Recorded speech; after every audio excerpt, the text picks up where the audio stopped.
በሰነደ ሙዓለ ንዋይ ገበያ በኩል ኢንቨስትመንትን ለመጀመር የሚያስፈልገን የካፒታል መጠን በዝቅተኛ ስንት ነው? የሚያስፈልገንን ዝቅተኛውን የካፒታል መጠን እንዴት ማወቅ እንችላለን? እንዴት ማስላት እንችላለን? የሚለውን ትልቅ ነጥብ ነው የምናየው።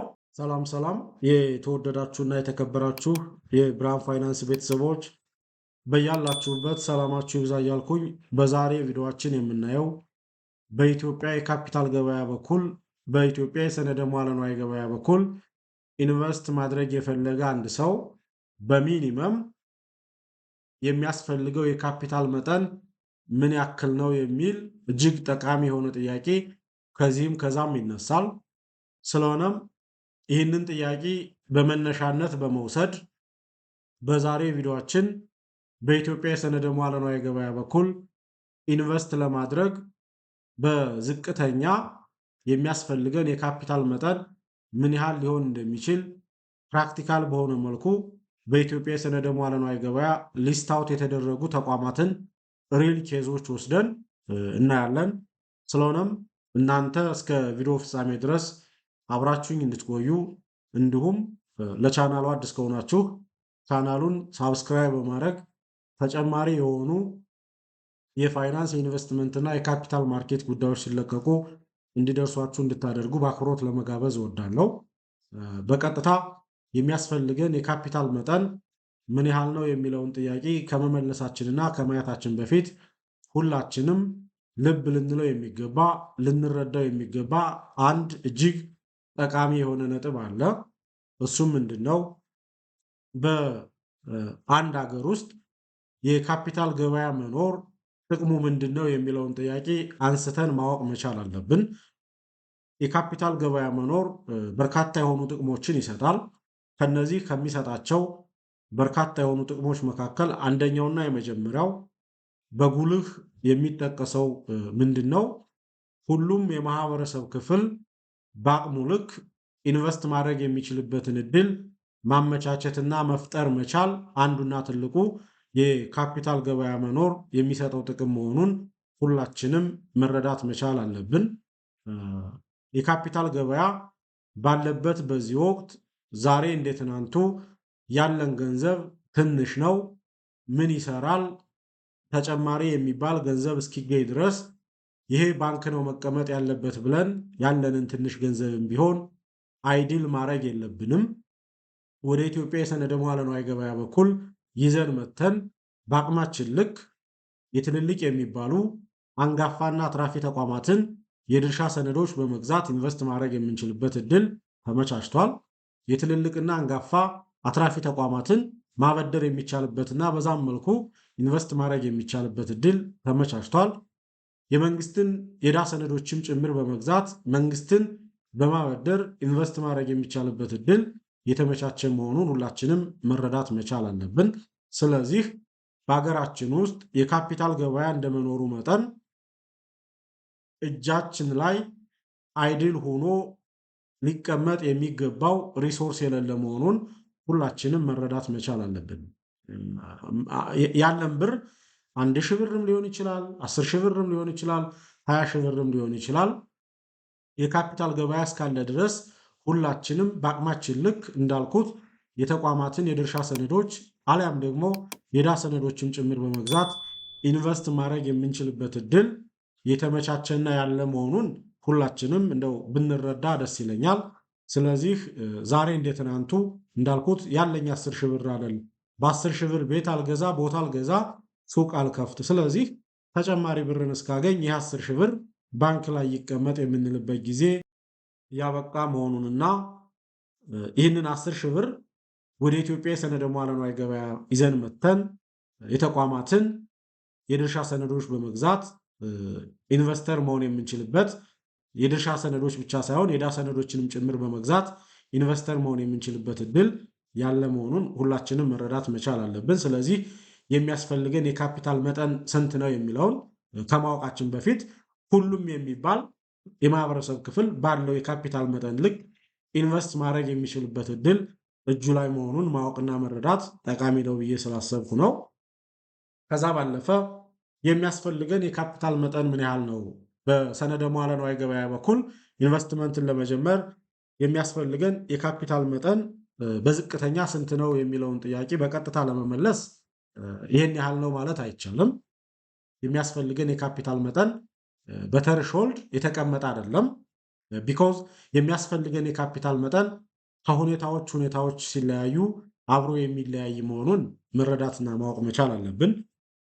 ለምሳሌ ኢንቨስት ማድረግ የፈለግነው በተቋማት የዕዳ ሰነድ ነው ወይስ ደግሞ የድርሻ ሰነድ ነው ብለን ካየን በዕዳ ሰነድና በድርሻ ሰነዶች ላይ የሚያስፈልገን የካፒታል መጠን ይለያያል። ስለዚህ ኢንቨስት የምናደርግበት ሰነድ የትኛው ነው የሚለውን ጥያቄ ማንሳት ያስፈልጋል። የካፒታል መጠናችን ምን ያህል መሆን አለበት የሚለውን ለማወቅ ኢንቨስት የምናደርገው የትኛው ሰነድ ላይ ነው። ቢኮዝ የዕዳ ሰነዶች ላይ ኢንቨስት ለማድረግ እና የድርሻ ሰነዶች ላይ ኢንቨስት ለማድረግ የሚያስፈልገን የካፒታል መጠን ሊለያይ ስለሚችል እሱን መረዳት መቻል አለብን። ሌላው ኢንቨስት የማደርገው የትኛው ተቋም ላይ ነው ብለንም ማየት መቻል አለብን።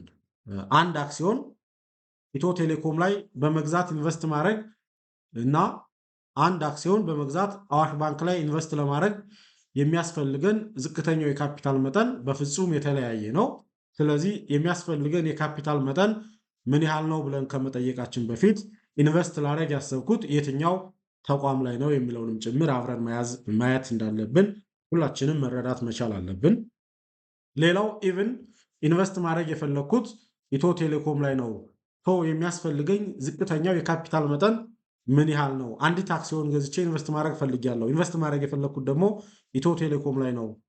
የሚያስፈልገኝ ዝቅተኛው የካፒታል መጠን ምን ያህል ነው ብለን ስንጠይቅ ራሱ በደንብ ኮንሲደር ማድረግ ያለብን መቼ ነው ኢንቨስት ማድረግ የፈለግኩት የሚለውን አብረን ማየት መቻል አለብን። ቢኮዝ ዛሬ ላይ ኢትዮ ቴሌኮም ላይ አንድ አክሲዮን ገዝቶ ኢንቨስት ማድረግ እና ከሳምንት በኋላ ኢትዮ ቴሌኮም ላይ አንድ አክሲዮንን ገዝቶ ኢንቨስት ማድረግ ለኢንቨስትመንቱ የሚያስፈልገን ዝቅተኛው ካፒታል ሳሟት ሊለያይ የሚችልበት እድል ያለ መሆኑን መረዳት መቻል አለብን።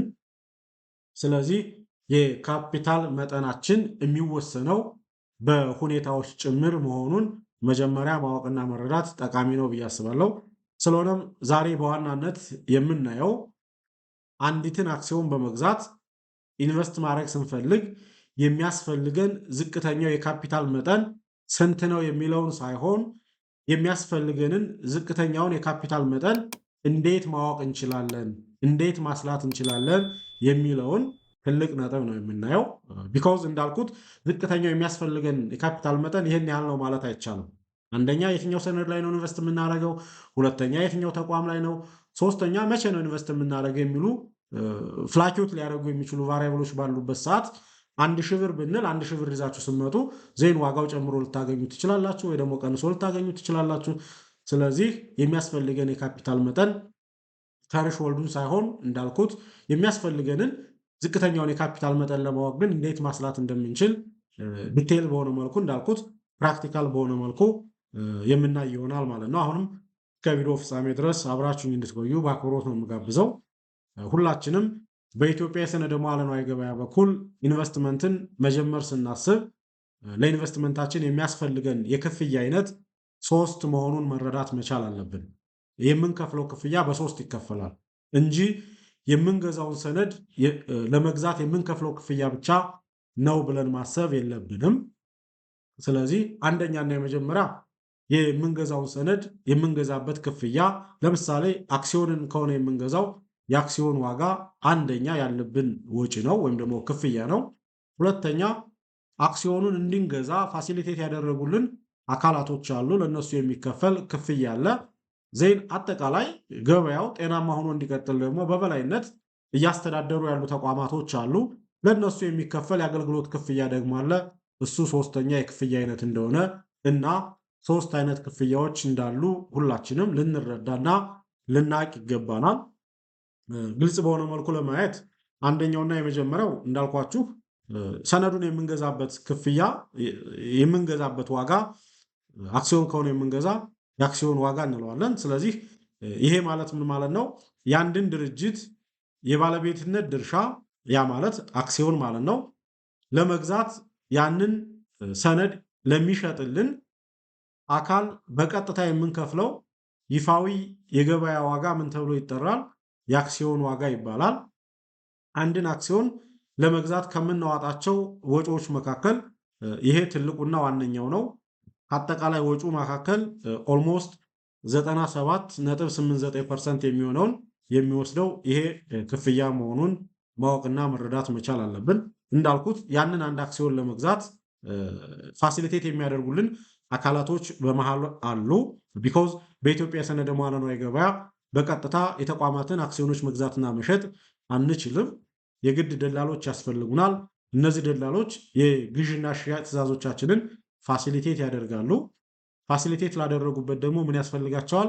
የአገልግሎት ክፍያ አለ። ስለዚህ አንድ አክሲዮንን መግዛት ስንፈልግ የአክሲዮን ግዥ ትዕዛዛችንን ለሚፈጽምልን ደላላ የአገልግሎት ክፍያ እንከፍላለን። ይህም ከተጨማሪ ክፍያ አይነቶች መካከል ትልቁን ድርሻ የሚይዝ 1.6% የሚደርስ የክፍያ አይነት እንዳለብን ሁላችንም መረዳት መቻል አለብን። ይሄ 1.6 እንግዲህ ብሮከሮች ላይ የተወሰደ መረጃ ነው። አብዛኞቹ ብሮከሮች 1.6 ነው የሚያስከፍሉት። አይ ቲንክ ኢትዮ ፊዳሊቲ ብቻ ይመስለኛል 1.5 ሴት ያደረገ። ሌሎቹ እነ ሲቢ ካፒታል ኢንቨስትመንት ባንክ፣ እነ ወጋገን ኢንቨስትመንት ባንክ 1.6 ነው ሴት ያደረጉት።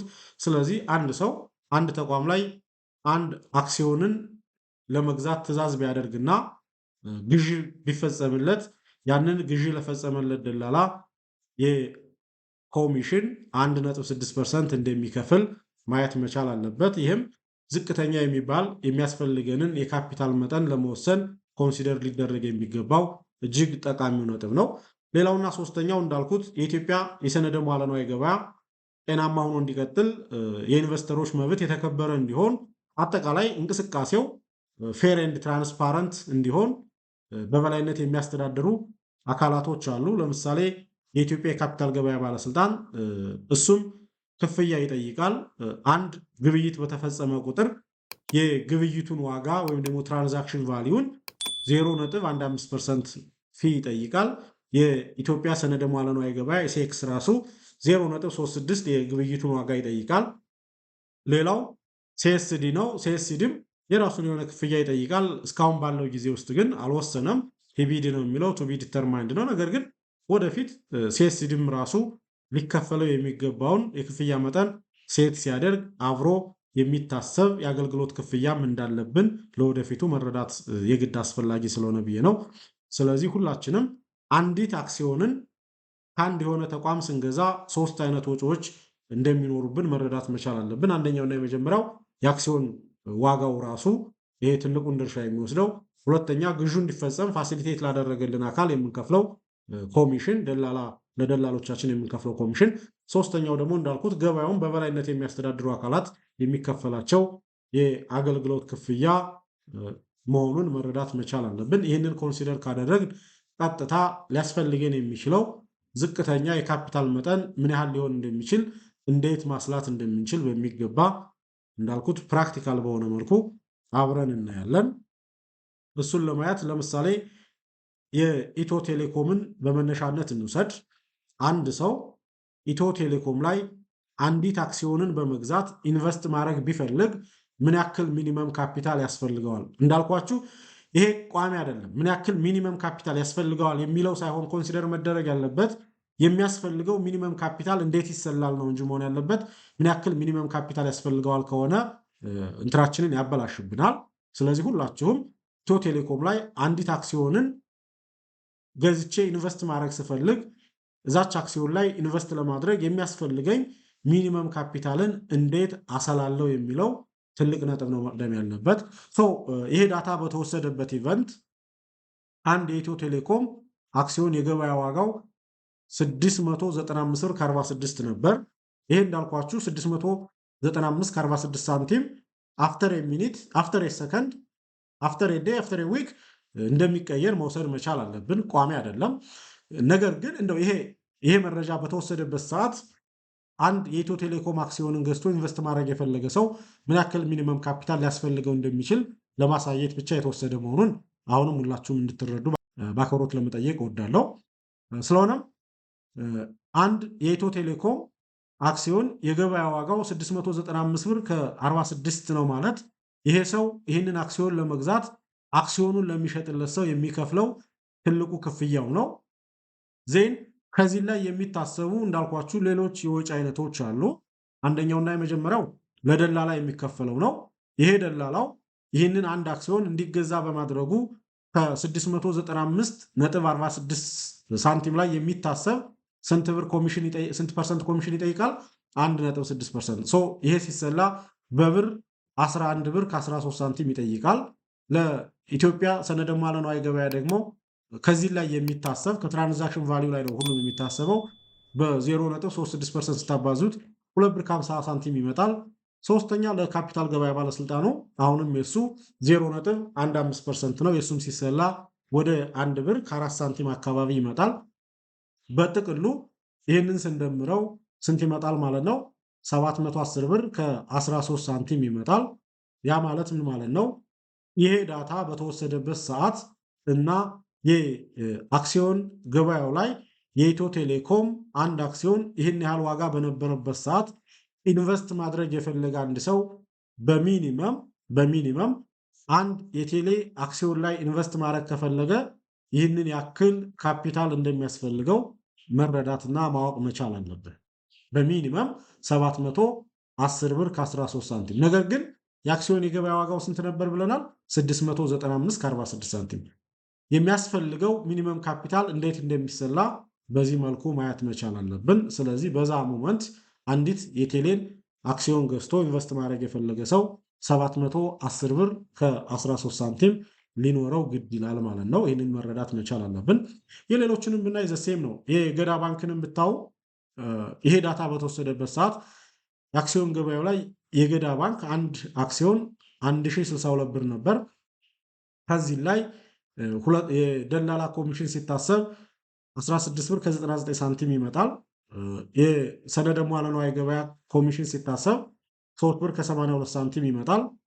ደን የካፒታል ገበያው ሲታሰብ ደግሞ 1 ብር ከ59 ሳንቲም ይመጣል። ይህም ቶታሊ ሲደመር ስንት ይመጣል?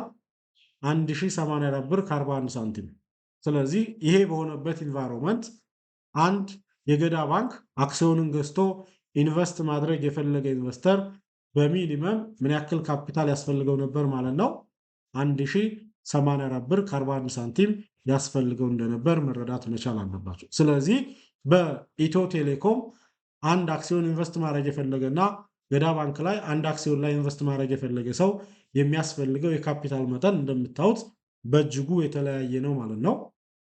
ለምሳሌ መጨረሻውን ብናይ የአዋሽ ባንክን ብናይ ለምሳሌ ይሄ ዳታ በተወሰደበት ሰዓት አንድ የአዋሽ ባንክ አክሲዮን ገበያው ላይ 2475 ብር ከ65 ሳንቲም ነበር። ይሄ ማለት ይህንን አንድ አክሲዮን ስንገዛ ምን ያክል የደላላ ኮሚሽን እንከፍላለን ማለት ነው?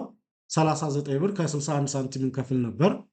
ምን ያክል ለሰነደ ሙዓለ ንዋይ ገበያ ደግሞ እንከፍል ነበር ማለት ነው? ይህንን ያክል ብር እንከፍል ነበር። ዜን ለካፒታል ገበያ ባለስልጣኑ ደግሞ ምን ያክል እንከፍል ነበር?